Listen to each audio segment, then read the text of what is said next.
Bonjour, je suis Caroline Goula. J'ai créé 2 entreprises dans le domaine de la visualisation de données. Je travaille depuis plus de 10 ans à créer des ponts entre les humains et les données. Aujourd'hui, on est ensemble pour un nouvel épisode de The Bridge, le média d'Artefact qui démocratise la culture des data et de l'intelligence artificielle. Nous recevons Laurent Daudet. Laurent, bonjour. Bonjour Caroline. Laurent, est-ce que tu peux te présenter ? Alors, je m'appelle Laurent Daudet, effectivement. Je suis directeur général et cofondateur de Lighton, une start-up dans l'IA générative.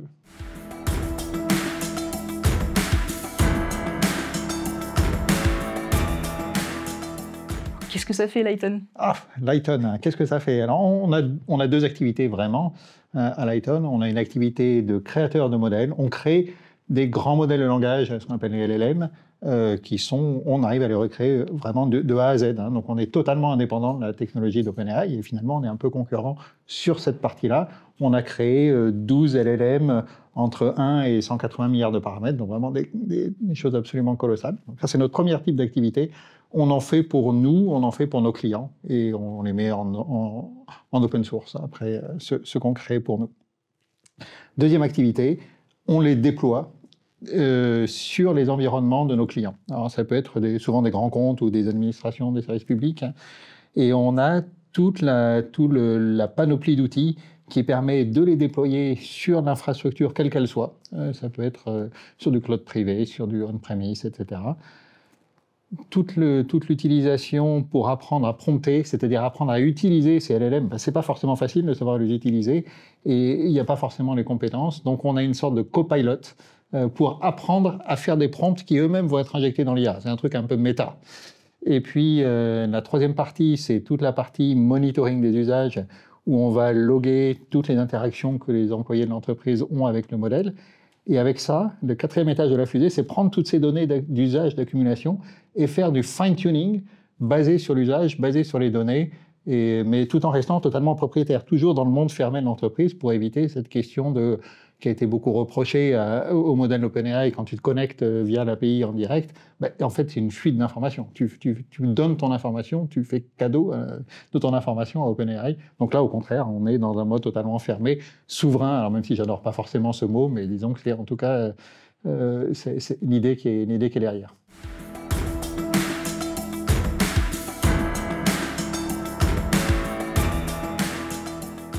Donc effectivement, différent de ChatGPT dans le sens où c'est dans un environnement fermé, mais vos modèles de langage, dans la façon dont vous les avez créés, est-ce qu'il y a des différences avec la façon dont va travailler OpenAI ? Alors c'est une architecture qui est très similaire, c'est quand même au niveau architecture du modèle.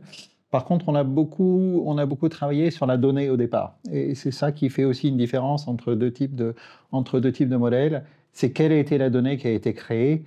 Et typiquement, on met plus de français qu'il y a dans OpenAI parce que voilà, on a envie que ça reflète nos clients et que quand ils nous parlent de consommation de voiture, ce soit pas en miles per gallon et que ce soit plutôt en combien de litres pour 100 km. Il y a vraiment un côté culturel assez fort et on a envie que les modèles reflètent ça. Donc les données, on en a beaucoup. Et on arrive à avoir ce compromis entre quantité de données, parce qu'il faut des quantités de données absolument colossales. Pour te donner un ordre de grandeur, le plus gros modèle qu'on a entraîné, on a utilisé à peu près 2000 milliards de mots. Alors, 2000 milliards de mots, ça ne dit rien à personne, mais 2000 milliards de mots, c'est à peu près le même nombre de mots que tu aurais à la BNF, par exemple, pour te donner. Donc c'est absolument colossal la quantité de données sur lesquelles on entraîne. Et on a fait beaucoup d'efforts sur le filtrage de ces données, que ce soit des données aussi de bonne qualité, qu'elles ne soient pas redondantes, on évite que ce soit des données qui soient dupliquées. Et voilà. Donc je pense que ça, c'est peut-être le plus gros différenciateur, quelque part, sur le modèle lui-même, sur la qualité des données d'apprentissage. Et après, il y a aussi une différence par rapport au modèle OpenAI, c'est la façon dont on fait le fine-tuning des modèles, le post-processing. Une fois qu'on a entraîné un modèle d'une façon générique, eh bien on fait ce qu'on appelle de l'alignement par rapport aux tâches qu'on veut lui faire. Et ça, on aligne nos modèles plutôt. En ce moment, on a notre petit dernier né, là, il s'appelle Alfred. Et Alfred, il a été aligné spécifiquement pour ce qu'on appelle les modèles RAG. Alors, les modèles RAG, c'est le dernier truc à la mode, là. C'est Retrieval Augmented Generation. C'est hybrider l'IA générative avec les moteurs de recherche internes. Ça veut dire, tu poses une question par rapport à une base documentaire. Le LLM, il sert un peu de front, hein, et il va retranscrire ta question d'une façon numérique. Le moteur de recherche va extraire les documents pertinents par rapport à ta question, va extraire les paragraphes dans ces documents, et à partir de ces paragraphes-là, le LLM va recombiner tous ces éléments-là pour en faire la réponse que tu veux avoir. Donc c'est vraiment cette hybridation, et on a optimisé, nous, notre Alfred, pour qu'il soit bon dans ces systèmes RAG. Et en particulier, une des choses qu'on reproche beaucoup au LLM, c'est cette notion d'hallucination. Tu sais, les hallucinations, c'est quand le modèle, quand il ne sait pas, il invente une réponse, parce que c'est comme ça, parce que statistiquement, c'est comme ça que c'est créé. Et là, Alfred, dans le contexte du RAG, il sait dire « je ne sais pas ». Il dit, voilà, je n'ai pas trouvé de document qui correspondait à ta question dans la base documentaire. Donc voilà, c'est aussi aussi pour ça qu'il a été optimisé. Et il sait citer ses sources? Et il sait citer ses sources. Voilà, il dit, je te fais cette réponse-là, et j'ai pris dans tel document, paragraphe 17, dans tel document, page 3, et dans tel document, page 52.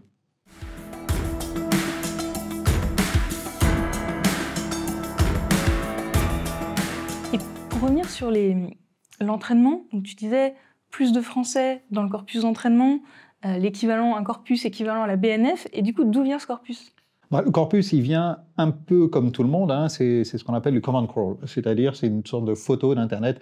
Il y a un site qui s'appelle Command Crawl qui, tous les 3 mois, je crois, met à disposition tout le contenu textuel d'Internet, ces énormes dumps qui sont là quelque part.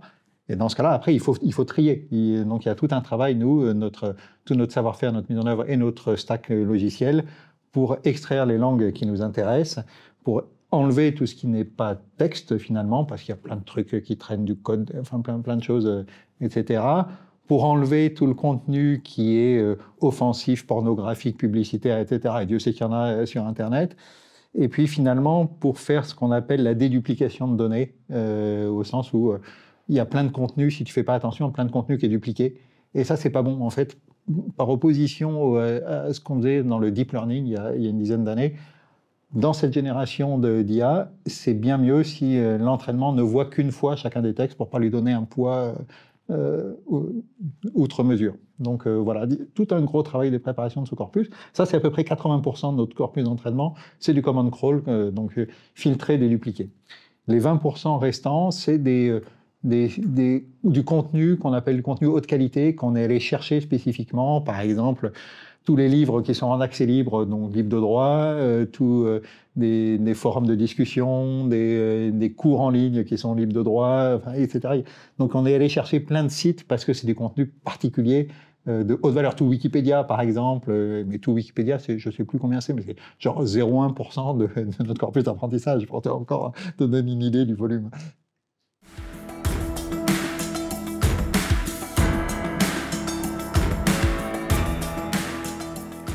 Et alors du coup, chez Lighton, vous êtes des consultants, vous êtes des développeurs, vous êtes des chercheurs. Comment tu définirais on est une boîte de soft, hein. On est vraiment une boîte de software. Mais comme on est sur des technos vraiment très nouvelles, ça nous oblige à effectivement avoir de la R&D assez à la pointe de la R&D. Donc ça, c'est notre ADN de chercheur. On est quand même une start-up issue de la recherche universitaire. Moi-même, j'étais prof de fac avant de créer Lighton. Donc on vient de la recherche et on est vraiment à la pointe. On prend des solutions à la pointe, mais on crée du software. Et après, de fait, aussi, comme nos clients sont des grands comptes ou sont des administrations, etc., il y a toujours une part de service déjà pour faire de la formation. Il faut expliquer aux gens comment utiliser ça.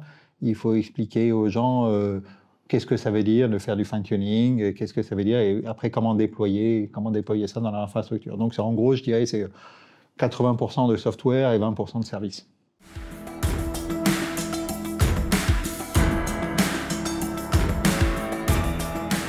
Super intéressant, tu disais que tu viens du monde de la recherche, que tu as été professeur, mais alors à quel moment tu t'es dit il faut que je monte une entreprise et qu'est-ce que ça a changé pour toi de changer ce modèle-là? Ah oui, alors là c'était une histoire de fou en fait, ce truc-là.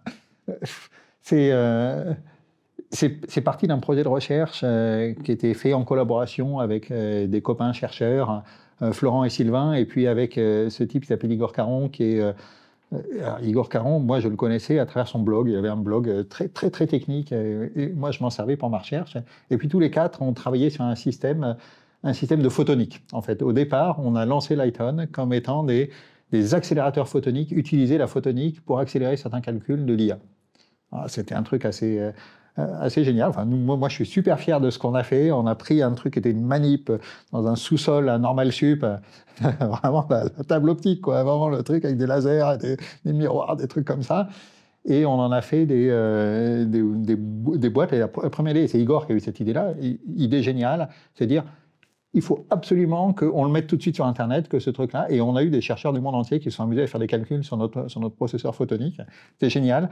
Après, voilà, ça reste du hardware. Et la difficulté qu'on a eue, c'était qu'il fallait changer totalement la façon de programmer, la façon de repenser la programmation, tu vois, un peu comme le quantique. Tu vois, c'est un truc qui était tellement radical que la barrière d'entrée dans ces technologies, les chercheurs adoraient, mais après, avant de passer en production dans les entreprises, c'était un horizon super lointain. Et à ce moment-là, GPT-3 est arrivé, en mai 2020, GPT-3 est arrivé, et on s'est dit, entre une techno qui est à super long terme, super prometteuse, mais dont on verra les résultats à 10 ans, et là, il y a un truc qui est en train d'exploser sous nos yeux, et on a toutes les compétences en interne pour faire ça, parce qu'on était bon sur l'IA de très grande taille, etc. Bon, on va aller là où est le marché tout de suite, pas là où est le marché dans 5 ou 10 ans. Et du coup, on a fait totalement pivoter Lighton sur cette techno à partir de l'automne 2020. Et on s'est mis à ça, on a eu accès au supercalculateur Jean Zé. Après, on a été dans le projet Bloom, je ne sais pas si tu as entendu parler, c'est un projet collaboratif coordonné par Hugging Face, mais avec des centaines de chercheurs. Nous, on a été une des équipes cœur sur la modélisation. Et après, on a fait d'autres projets en collaboration avec un centre de recherche à Abu Dhabi. Après, c'était les LLM et on n'a fait plus que des LLM. Et on voyait que le marché a répondu tout de suite. C'est-à-dire, il y avait par opposition à quand on faisait du hardware photonique, là, il y avait les copains qui nous appelaient et qui disaient « Mais ton truc là, c'est génial, je veux le passer en production la semaine prochaine. Combien ça coûte? Où est-ce que je mets mon numéro de carte bleue ?» Et alors, depuis ChatGPT, maintenant, c'est la folie, quoi. Depuis un an, j'ai vérifié la date, c'était le 30 novembre 2022 qu'a été annoncé ChatGPT. Donc, en un an et 5 jours, là, c'est devenu fou, en fait. Là. Et du coup, là, j'ai un bon problème d'entrepreneur au sens où j'ai plus de clients qui m'appellent que pour l'instant de capacité à faire croître mon équipe pour traiter toute la demande entrante. Donc voilà, je suis content d'avoir ce problème d'entrepreneur.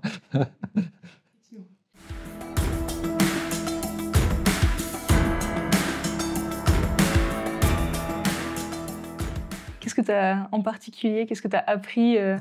Qu'est-ce qui t'a demandé le plus d'adaptation? Alors, moi, le truc qui me surprend le plus, c'est t'es pas sur les mêmes temporalités. Moi, je regarde en tant que chercheur, en tant qu'enseignant, tu as ton planning d'enseignement pour tout le semestre. Là, tu sais exactement ce que tu vas faire 4 mois à l'avance, salle 17, tout le truc.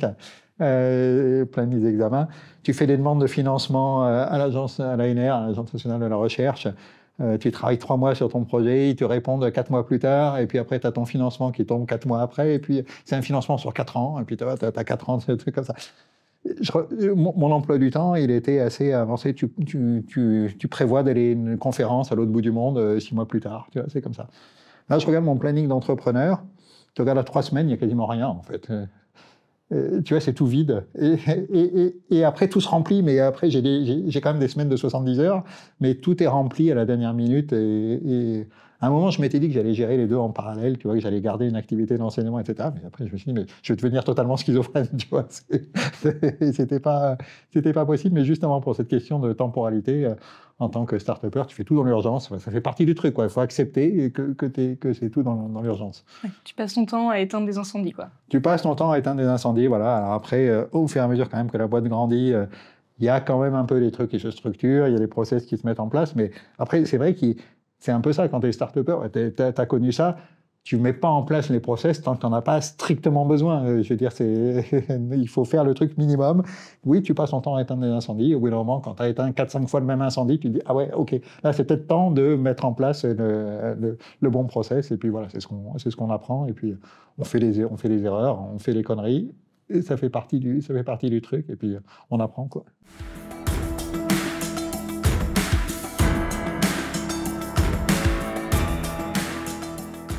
Tu disais aujourd'hui, tu as plus de demandes que tu as de ressources pour les adresser, mais du coup, qu'est-ce qui te manque pour grossir plus vite en fait? Eh ben, en ce moment, c'est recruter, former les gens qu'on va recruter parce qu'on est sur des technos très nouvelles. Tu peux pas recruter des gens qui ont 10 ans d'expérience en IA générative, ça n'existe pas. Et donc voilà, c'est un peu ça. Mais on s'y emploie.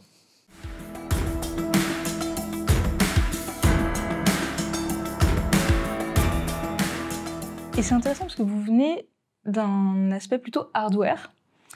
Et c'est hyper clé aujourd'hui, l'accès aux ressources en traitement, GPU. Et du coup, tu dirais que ça vous donne un avantage sur la compréhension de comment ça marche, sur l'accès à ces ressources-là? Oui, peut-être, mais surtout, ça nous donne tu as raison de dire que c'est la clé. Ça nous donne peut-être une sensibilité particulière sur le fait que oui, tu dois optimiser ton code, tu dois vraiment faire un gain de 5% sur un calcul qui te prend plusieurs semaines à 3000 GPU. Ouais, à la fin, c'est beaucoup de fric de différence, quoi. Et donc, oui, je pense que venir du hardware, ça nous donne une sensibilité particulière par rapport à ça, que le calcul, c'est pas quelque chose qui est gratuit, et c'est d'ailleurs une ressource qui devient rare aussi en ce moment.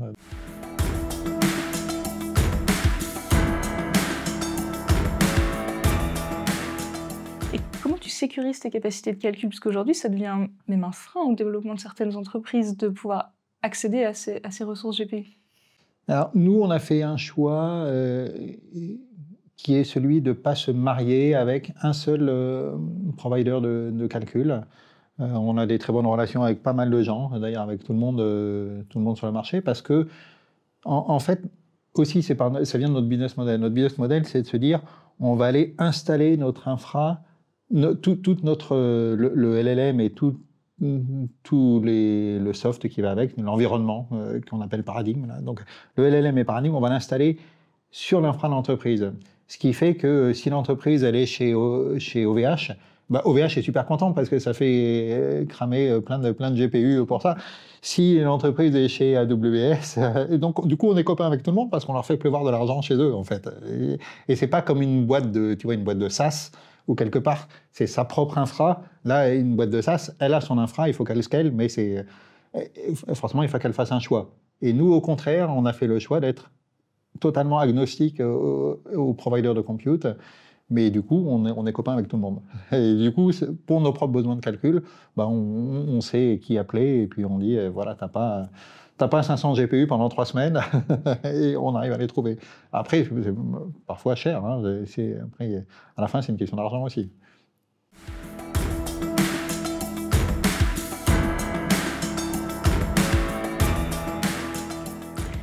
Et justement, pour vos clients, finalement, il y a toute une gamme de modèles entre le tout propriétaire, tout clé en main de ChatGPT et le tout open source, tout à faire soi-même, Falcon, Llama.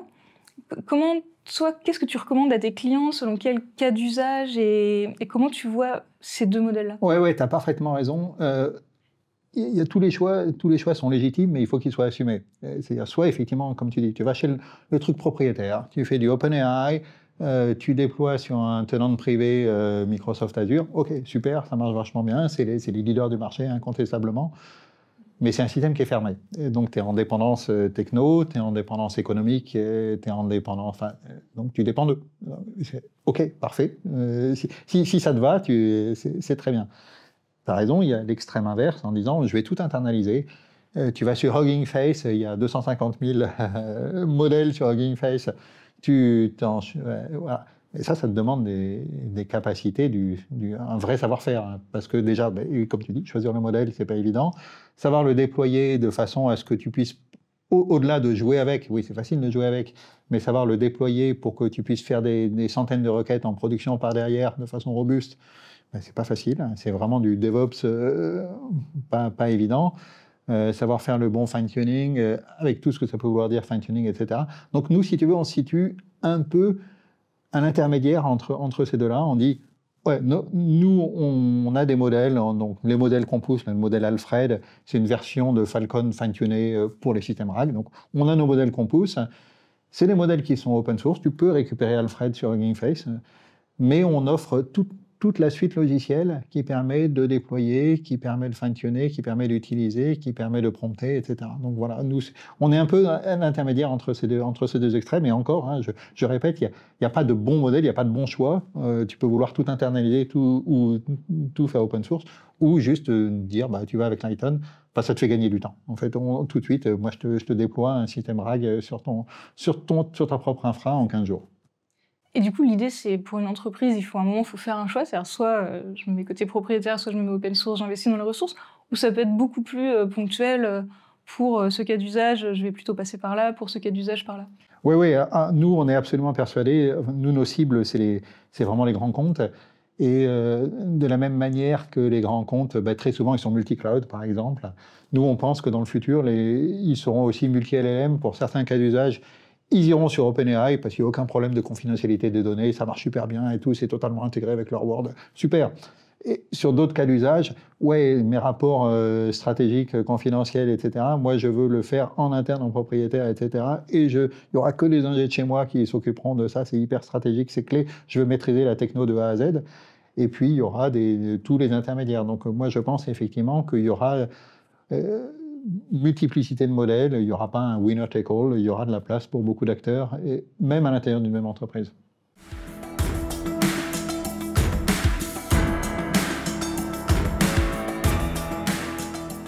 Et en dehors des grandes entreprises, dont on parle beaucoup sur les cas d'usage, mais est-ce que toi, tu vois des cas d'usage plus sociétaux, dans le domaine, je ne sais pas, de la santé, de la justice, sur lesquels tu as travaillé ? Alors, sur la santé, oui, on travaille, on a lancé avec DocaPost en particulier et Aléa, on est en train de lancer un produit de LLM pour les professionnels de santé, pour le dossier médical personnalisé. Donc là, dans des environnements qui respectent toutes les contraintes de sécurité, bien sûr, pour les données de santé, à destination des professionnels de santé, des hôpitaux, etc. Donc, pour nous, c'est bien de passer par quelqu'un comme DocaPost qui a la possibilité de distribuer et de parler à ces professionnels de santé un langage que moi, je ne connais pas particulièrement, mais c'est évident que ces LLM ont un gros potentiel pour tout ce qui est toute la paperasse des hôpitaux, pour que finalement, un peu la promesse, c'est que les médecins passent plus de temps à te parler, à t'ausculter, etc., qu'à remplir leur ordinateur, ce qu'ils ne font pas très bien. D'ailleurs, ils n'aiment pas remplir, à passer du temps sur leur ordinateur. Et l'IA est parfaite pour ça. Donc, c'est un peu une sorte de... C'est un peu la promesse. Après, est-ce que ça va être vrai ? Ça sera la grande question. Mais, donc ça, je pense que la santé, c'est quelque chose qui est extrêmement important. On parle... aussi, alors pour l'instant on n'a pas de projet, mais moi je suis persuadé que l'éducation c'est vraiment un enjeu crucial. Éducation à l'IA, éducation par l'IA, voilà, je pense qu'il y a beaucoup de choses à faire. Et un des enjeux à mon avis c'est que quelque part il y a cette notion de, tu sais, il y a 15% des Français qui ne savent pas servir d'un ordinateur. C'est vraiment ça, le fossé numérique, c'est quand même pour des choses très simples. Est-ce que cette IA va accroître ou au contraire peut servir à combler le fossé numérique ? Grande question. Moi, j'ai l'intuition parce qu'il y a cette notion de langage naturel. Il n'y a pas besoin d'être spécialiste de Python pour savoir se servir de ChatGPT. Tout le monde peut se servir de ChatGPT et même tu peux imaginer des interfaces vocales. Donc, j'ai cette intuition, après savoir comment ça se met concrètement, mais j'ai cette intuition que ça peut contribuer à combler une partie du fossé numérique.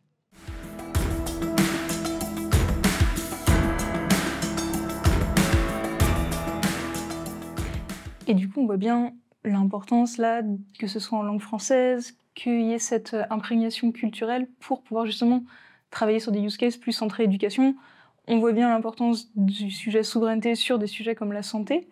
Mais alors, il n'y a pas toujours cette vision très positive de l'intelligence artificielle générative. Il y a même une certaine ambiance à la défiance avec des gens comme Elon Musk qui vont appeler à faire un moratoire, une pause face à la dangerosité potentielle de l'intelligence artificielle. Qu'est-ce que tu en penses, toi ? Ouais, alors moi, tous ces discours comme quoi c'est des trucs, ça va détruire l'humanité, il y a un risque existentiel, etc. Pour moi, c'est un peu des rideaux de fumée par rapport à tous les enjeux très concrets sociétaux dont tu parles. Hein. Je veux dire, il y a des enjeux, oui, il y a des emplois qui sont en train d'être détruits aujourd'hui par l'IA. Les call centers sont en ce moment très différents de ce qu'ils étaient il y a ne serait-ce que 2 ans, où tu es graphiste, on peut imaginer plein de métiers dans lesquels concrètement les métiers soit sont en train de carrément disparaître, soit au moins de totalement changer à cause de l'IA. Donc il y a des vrais enjeux sociétaux maintenant. Il y a des enjeux monopolistiques, il y a des enjeux aussi d'utilisation de cette IA pour la désinformation, l'utilisation de cette IA pour... il y a plein de risques mais très, très concrets qui ne sont pas du tout des risques... Terminator, des risques de GI et qui va prendre le contrôle, enfin comme on voit dans, je sais pas, le dernier Mission Impossible, là c'était une IA qui devenait rogue et qui allait se cacher quelque part. Enfin, tout ça, pour moi, c'est la science-fiction. J'adore la science-fiction, mais actuellement, aujourd'hui, on a des enjeux sociétaux qui sont réels et on peut comprendre qu'il y a une partie de la société qui s'inquiète et surtout qui s'inquiète de la vitesse. Enfin, même moi, ou à Lighton, on est au cœur de ce truc-là, on n'arrive pas à suivre tout ce qui se passe.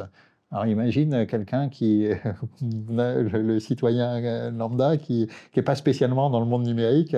Oui, c'est vertigineux en fait, la vitesse de déploiement. Donc un truc qu'on ne comprend pas, qu'on ne maîtrise pas, ça fait peur, forcément.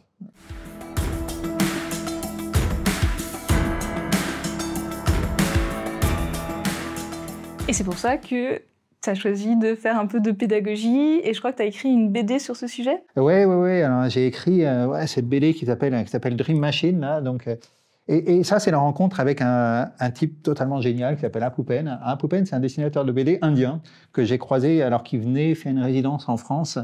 À Angoulême. Angoulême fait des résidences d'artistes. Et lui, alors justement, il avait ses réactions super négatives.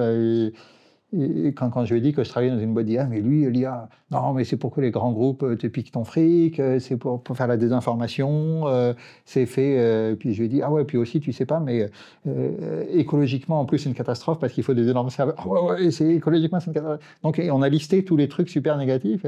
Et puis, j'ai dit, non, mais après, bon, ça, oui, c'est vrai, tu as raison, tout ça, c'est vrai.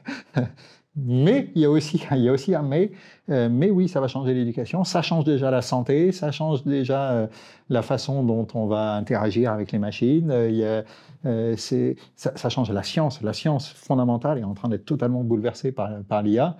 Donc il y a aussi plein d'aspects super positifs, hein, et on a créé une BD ensemble là-dessus, et on voit avec la BD de Jean Covici, la BD, c'est un super moyen de faire passer des concepts qui sont pas simples, hein. C'est vrai que c'est des trucs un peu complexes, et je trouve qu'Apupen a fait un boulot absolument génial de retranscrire dans ses dessins cette ambiguïté. D'ailleurs, on retrouve dans le personnage principal. Le personnage principal, alors c'est un entrepreneur issu de la recherche qui a monté une boîte d'IA à Paris, et toute ressemblance avec des personnages existants ne serait que pure coïncidence, comme on dit.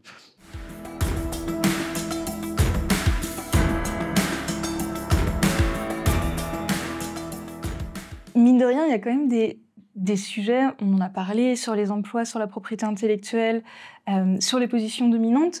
Est-ce que ces sujets, ils méritent, même s'ils ne sont pas un énorme danger, il n'y a pas forcément de raison d'avoir peur, mais est-ce qu'ils ne méritent pas quand même une certaine régulation ? Qu'est-ce que tu penses des débats qui sont en cours en ce moment au niveau européen ?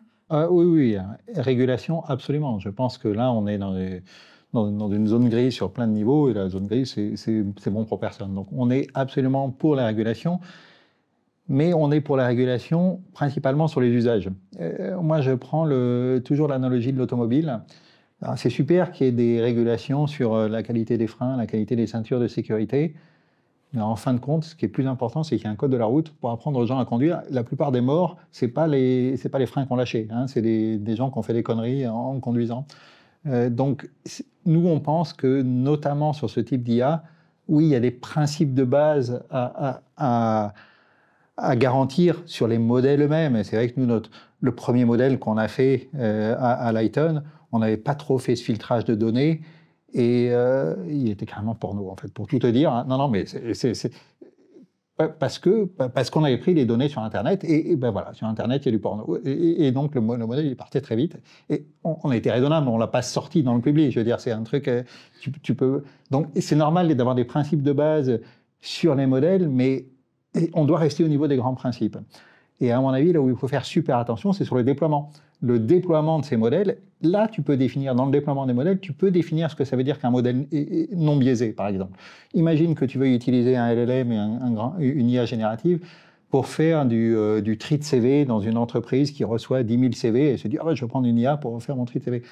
Évidemment, là, c'est un devoir de faire attention à ce qu'il n'y ait pas de discrimination, enfin, toutes les discriminations qu'on peut imaginer. Là, c'est bien défini. Imaginez qu'on puisse dire qu'un modèle lui-même est non biaisé, c'est une question mal posée. Le modèle lui-même, il est biaisé, il a tous les biais de tout l'entraînement, mais c'est pas grave, il suffit de comprendre ce que ça implique. C'est vraiment, à mon avis, dans le déploiement, un partage de risque, si tu veux, entre ceux qui créent les modèles et le déploiement dans des cas d'usage réels. Et moi, je suis assez inquiet de certaines versions du texte du EU AI Act que j'ai vu passer, où, en toute bonne foi, hein, les gens qui poussent une régulation forte, ils risquent de tuer les modèles ouverts.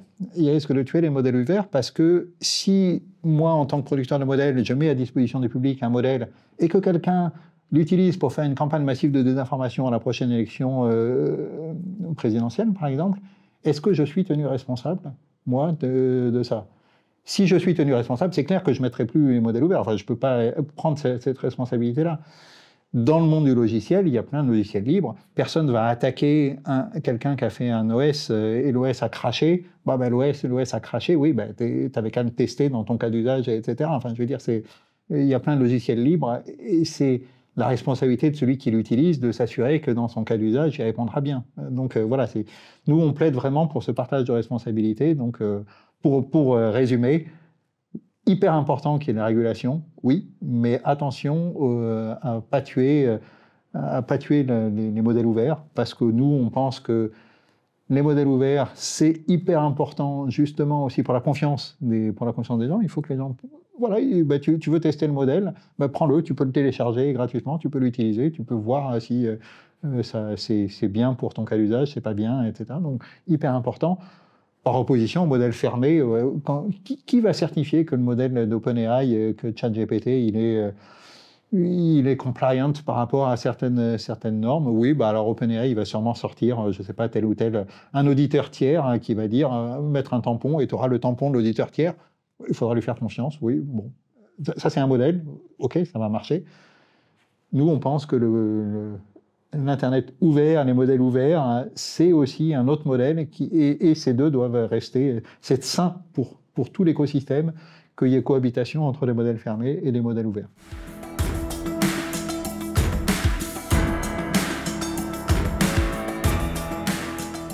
Alors, reprenons un exemple hyper concret, celui des CV, histoire qu'on comprenne bien comment ça marche.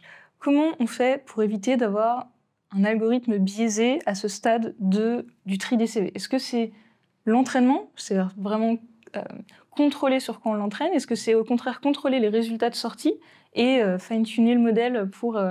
Comment on fait ça? Ouais, c'est contrôler les résultats de sortie. C'est vraiment sur le côté... s'assurer que tu peux faire vraiment des tests très simples, du testing, hein, comme on fait du testing sur la discrimination. Tu peux le faire avec ta machine et puis après fine-tuner ton modèle si tu vois qu'il y a des biais, tous les biais qu'on peut imaginer. Donc ça, c'est...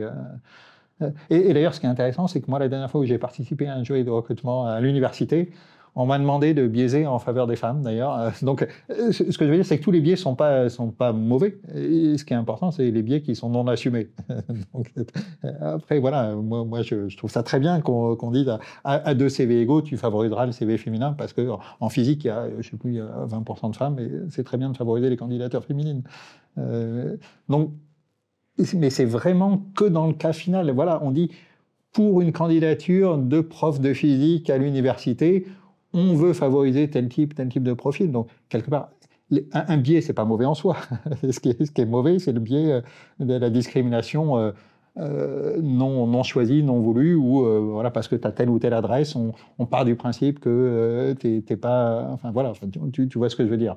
Mais c'est vraiment, à la fin, c'est dans l'utilisation finale que tu peux définir quel biais est voulu ou pas. D'où l'importance d'avoir cette expertise, ce savoir-faire, pas seulement dans le choix du modèle, Mais aussi dans son fine-tuning. Oui, exactement, exactement. Ça va vraiment ensemble. Et puis, je pense que c'est aussi ce qu'on apporte, nous, à Lighton, c'est vraiment pas juste le déploiement d'un modèle, mais comme on a cette capacité, on a ce savoir-faire de savoir créer des modèles de A à Z, on est vraiment très bien placé pour pouvoir faire le meilleur type de fine-tuning qui correspond à ce que demande le client.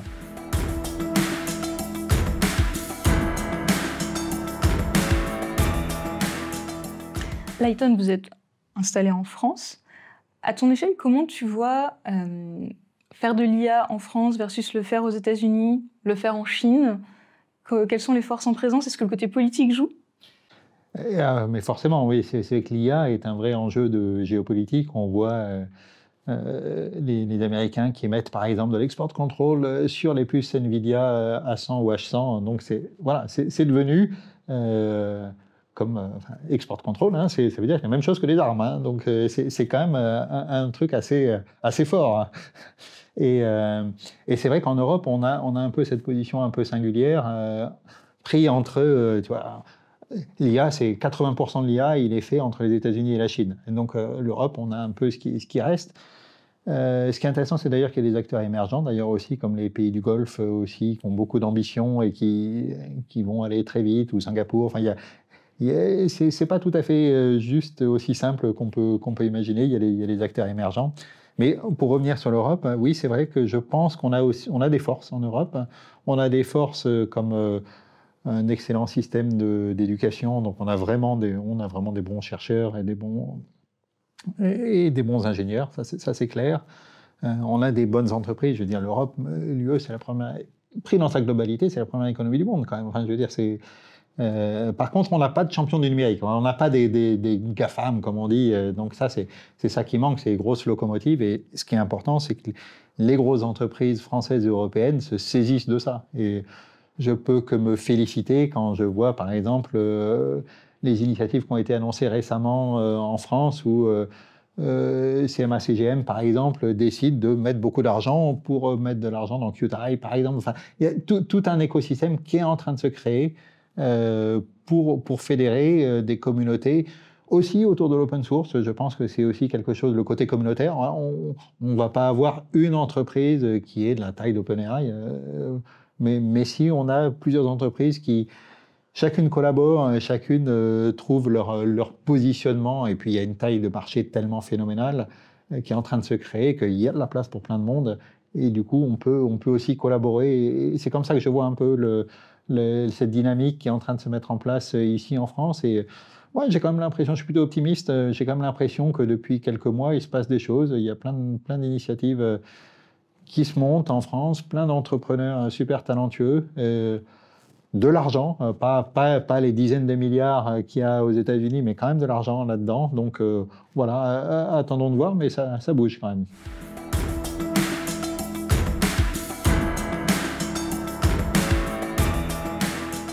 Et alors, comment tu vois ton secteur évoluer d'ici 4-5 ans? Les IA génératives, ça va donner quoi?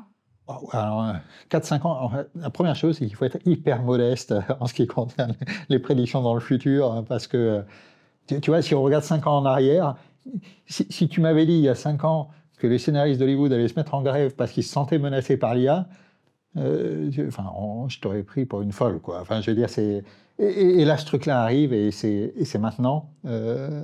Donc, 4-5 ans, en fait, je ne sais pas. Je pense qu'il va y avoir des trucs absolument...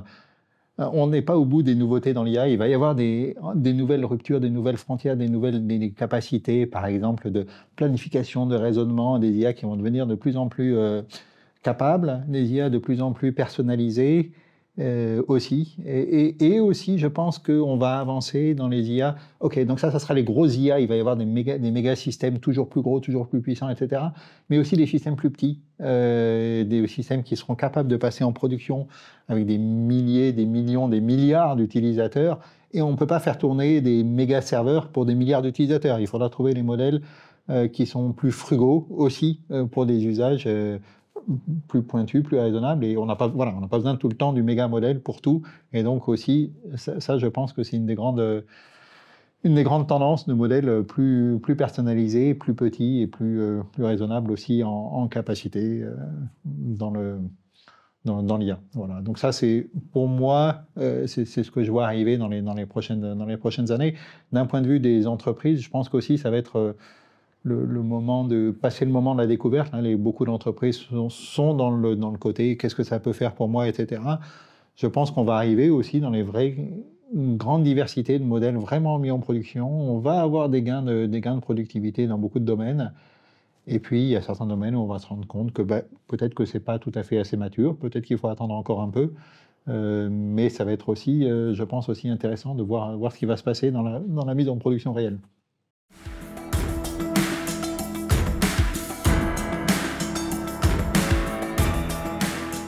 Alors, pour conclure, on peut peut-être redonner les références de ta BD? Oui, alors c'est Dream Machine de Apupen et Laurent Daudet, donc, qui est chez Flammarion, donc qui se trouve dans toutes les bonnes librairies que vous pouvez commander en ligne. Et en plus, ça devrait être traduit dans pas mal de langues d'ailleurs en 2024, donc je suis super content parce qu'on va pouvoir faire essaimer cette bonne parole. Traduit par l'intelligence artificielle? Alors en fait, non d'ailleurs, puisque ce qui est intéressant, c'est que Apupen étant indien, on a écrit le bouquin d'abord en anglais et je me suis coltiné la traduction. Et c'est un sacré boulot en fait de traduire une BD. Laurent, merci beaucoup. Merci. J'espère que cet épisode vous a plu. On se retrouve très bientôt pour un nouvel épisode de The Bridge.